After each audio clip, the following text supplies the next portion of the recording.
smile on 3, 2.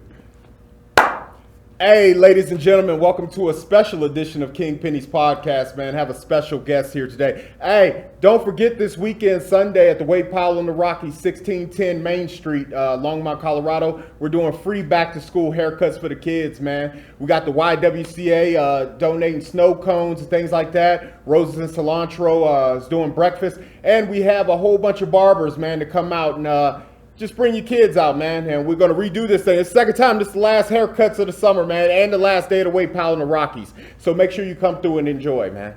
So we have a special guest here today. Hey, look here. Hey, I want to tell you how this guest came about. We had a discussion on one of the podcasts about trying to get young people to vote and things like that. So we went and found us a candidate to talk to.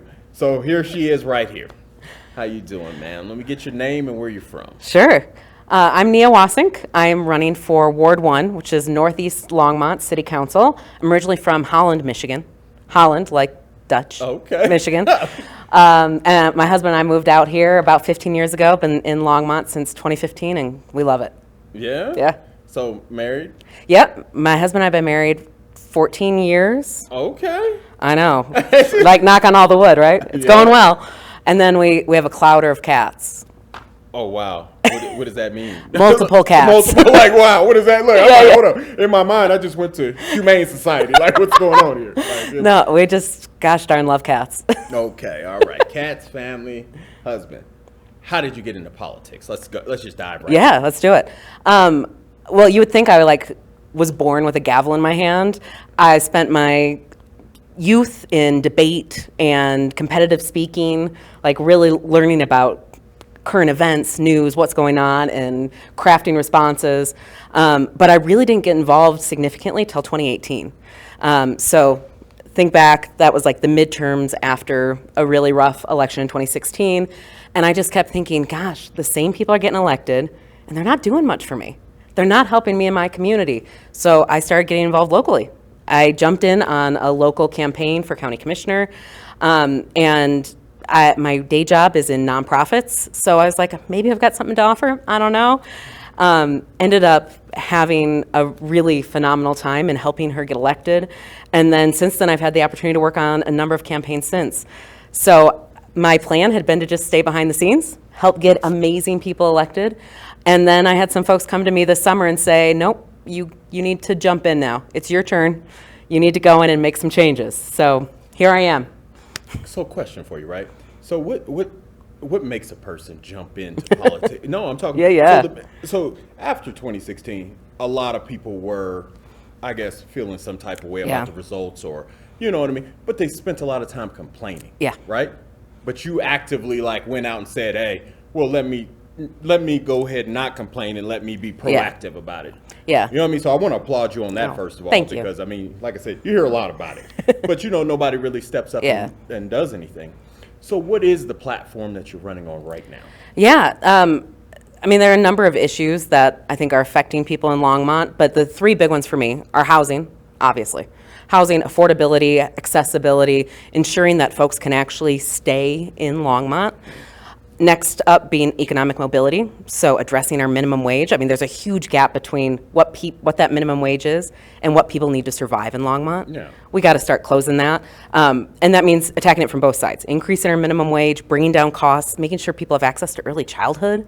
Like, I can't imagine being a single parent right now attempting to work with a kid and not being able to find a good place where I felt like they're being educated and safe.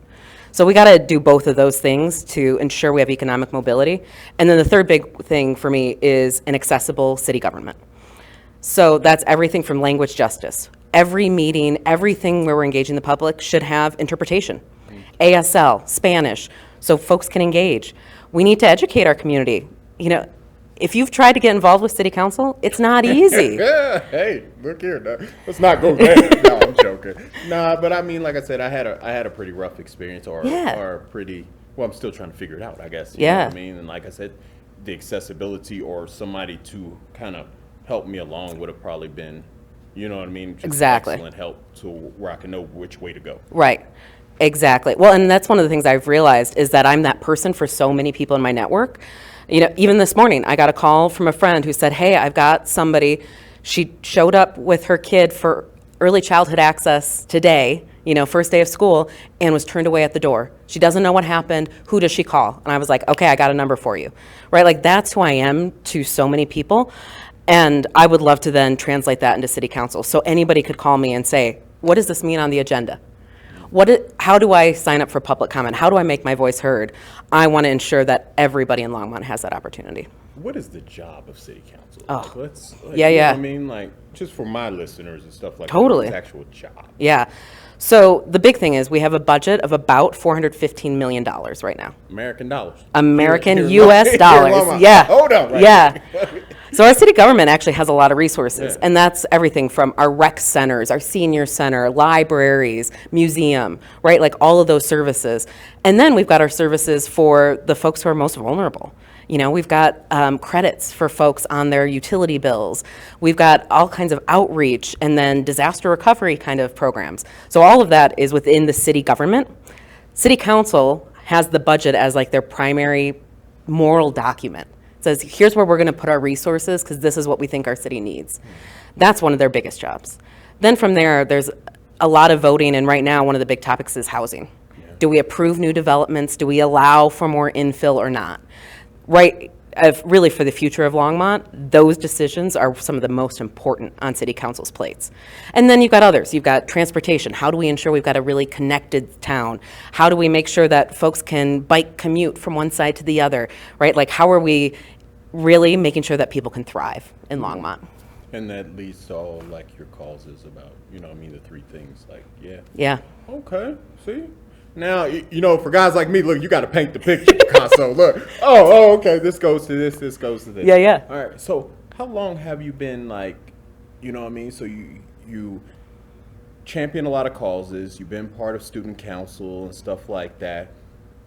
How long, is this something like in your family that was like, like growing up? Yeah. Did they instill this in you? I mean, not. You are from the Midwest. Yeah. So, it wasn't anything political that my family instilled. It was just a sense of giving back. And whenever we would have good fortune, our duty was to share that. And so that is part of it for me. Again, serving on council is a ton of time and energy. And I've had good fortune. I own my own business, and so I can take the time to serve on council. And that is one thing that I feel like I should give back to this community.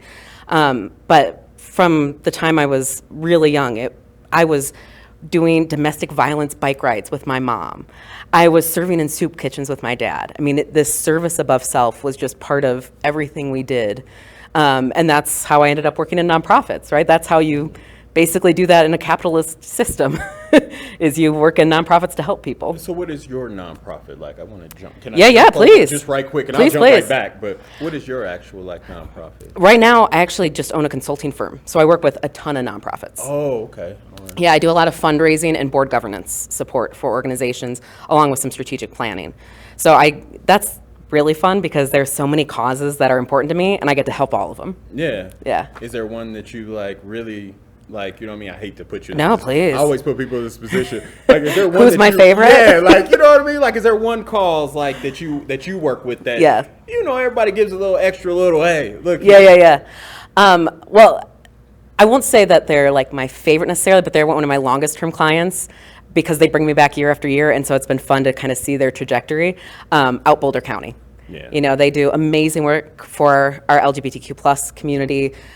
They are there when the Supreme Court makes a decision that hurts that community. They hold their queer friends and help us as a community see the path forward. So I love OBC. Okay. So in the near future, right?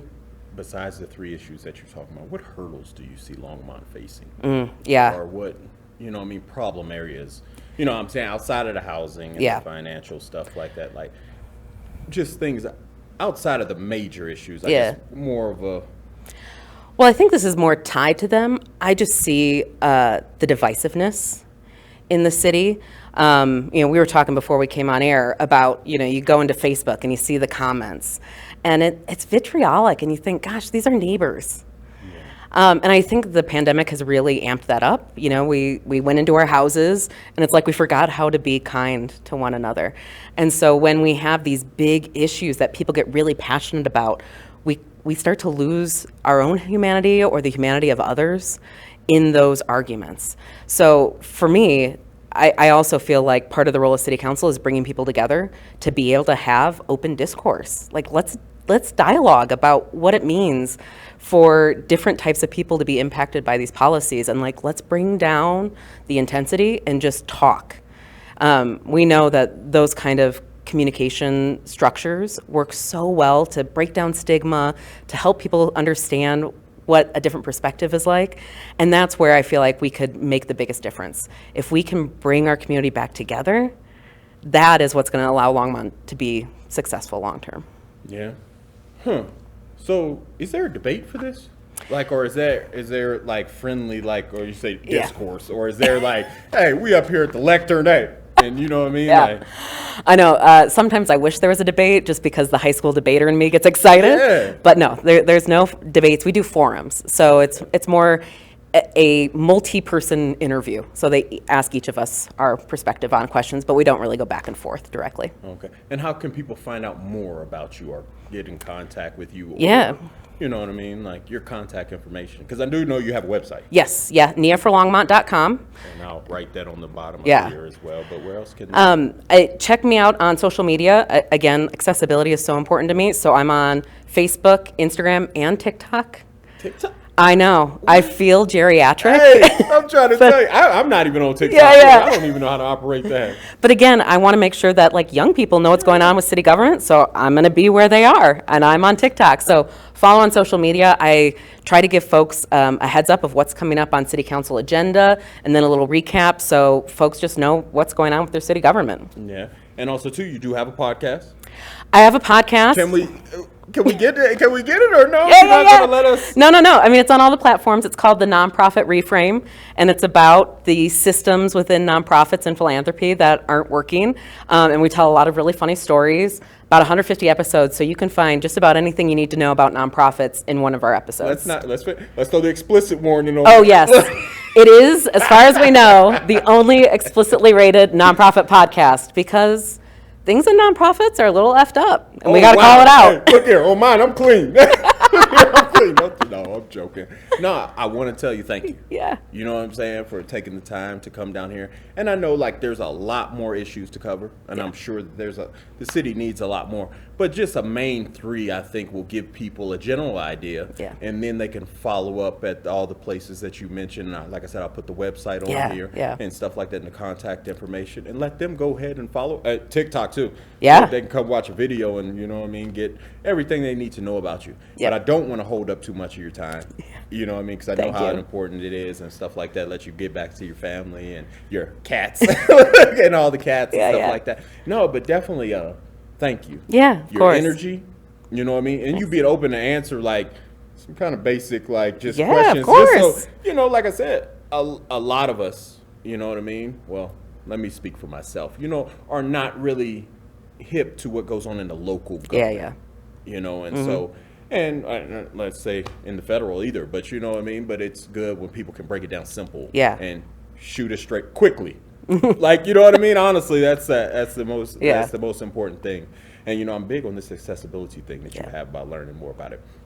So I want to tell you thank you again. Yeah, of course. Thank Running you. for Ward 1. Ward 1, Northeast Longmont. Northeast, I should go keep on throwing this Northeast Longmont. No, definitely wish you all the best. Thank you. And stuff like, is there a campaign slogan to this or no? No, just Nia for Longmont. Nia for Longmont? Yeah. Hey, Nia for Longmont, you heard it here, man. King Penny got, she got my vote, yeah. Hey, thank you guys for tuning in. Like I said, don't forget free haircuts this weekend on Sunday for the kids, man, at 1610 Main Street from 8 a.m. to noon. Hey, hope to see you guys there, man. Hey, thank you for tapping in. Have a good one. King Penny, Nia for Longmont, we're out of here.